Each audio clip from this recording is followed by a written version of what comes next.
Siyam na pamilya ang nasunugan sa Las Piñas kagabi. Ayon sa mga residente, isang napabayaang kandila ang naging mitya ng sunog. Nasa frontline ng balitang yan, si Gary De Leon.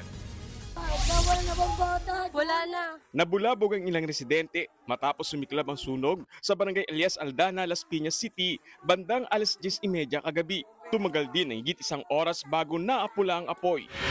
Naabo ang bahay ng siyam na pamilya o nasa 50 individual. Ang ilan sa mga residente tinitingnan kung may maaari pang maisalbang mga gamit.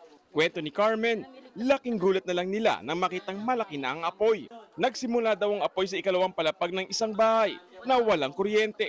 Paglabas ko po ng bahay namin, nakita ko po sa gilid ng pader ng kapitbahay namin, doon po nagsisimula po yung sunog po. Kaya nagulat po kami, kaya nagtakbuhan na lang po kami. Hindi namin to akalain mangyayari po sa amin po ulit. Sana po matulungan niyo po kami.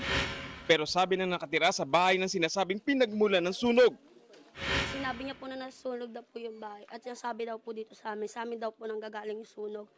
Pero wala po kaming kandila sa taas po namin. Kandila po namin nandito lang po sa baba. Sa baba lang po may kandila kasi wala naman po tao sa taas kaya di po namin kailangan magkandila.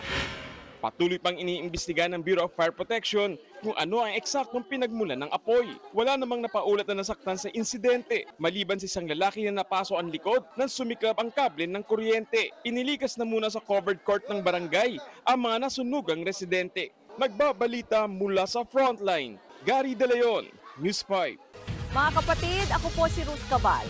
Maging maalam at may pakialam sa mga may init at rumaratsyadang balita sa Frontline Express.